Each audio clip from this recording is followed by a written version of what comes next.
नमस्कार, मैं हूं शीनम शर्मा। हॉर्मुज़ से गुजरा भारत से यूएई जा रहा जहाज अमेरिकी नाकेबंदी के बाद पहला पास।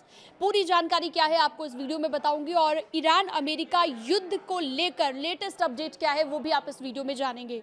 ईरान अमेरिका युद्ध में पहले दौर की युद्ध विराम की वार्ता के बाद भी परिस्थितियां अभी तक बिल्कुल नहीं सुधरी हैं।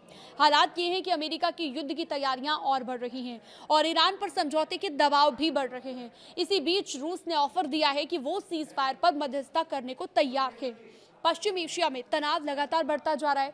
यूनाइटेड स्टेट्स और ईरान के बीच पाकिस्तान में हुई शांति वार्ता बेनतीजा खत्म हो गई है, जबकि पहले युद्ध विराम की घोषणा की गई थी।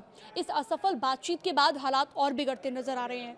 देखिए, बातचीत फेल होने के बाद डोनाल्ड ट्रंप ने एक बड़ा कदम उठा लिया है और बड़ा कदम उठाते हुए स्ट्रेट ऑफ हॉर्मुज में ईरान के बंदरगाहों पर नौसैनिक घेराबंदी लागू कर दी है। ट्रंप ने साफ कहा कि हम किसी देश को, दुनिया को ब्लैकमेल या फिर डराने नहीं देंगे। उन्होंने ये भी चेतावनी दी कि अगर ईरान की कोई तेज हमला करने वाली नौकाएं अमेरिकी सेना के करीब आती हैं तो उन्हें तुरंत नष्ट कर दिया जाएगा। हिजबुल्लाह का ऐलान भी सामने आया। हालांकि ट्रंप ने यह भी दावा किया कि बातचीत के विफल होने के बाद ईरान के प्रतिनिधियों ने फिर से संपर्क किया है और अब तेहरान शांति समझौते के लिए बातचीत में लौटना चाहता है। इसके अलावा रूस की बात करें तो रूस इसमें मध्यस्थ यानी कि मीडियोकर बनना चाहता है। ईरान और अमेरिका के बीच युद्ध में अब रूस शांतिदूत की भूमिका निभाना चाहता है। पहले रूसी राष्ट्रपति व्लादिमीर पुतिन ने इस संबंध में ऑफर दिया था और अब विदेश मंत्री सर्गेई लावोव की तरफ से ईरान के विदेश मंत्री सैयद अब्बास अरागची से फोन पर बात की गई है।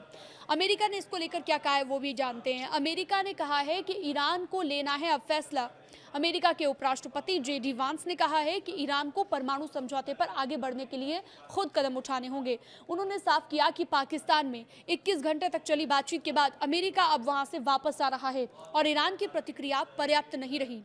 वेंस के मुताबिक आगे की बातचीत इस बात पर निर्भर करेगी कि ईरान कितनी गंभीरता से बातचीत में शामिल होता है। इस तरह की और जानकारियों के लिए, लेटेस्ट अपडेट्स के लिए आप हमारे साथ बने रह सकते हैं। न्यूज़ 18 के डिजिटल प्लेटफॉर्म को आप सब्सक्राइब भी कर सकते हैं।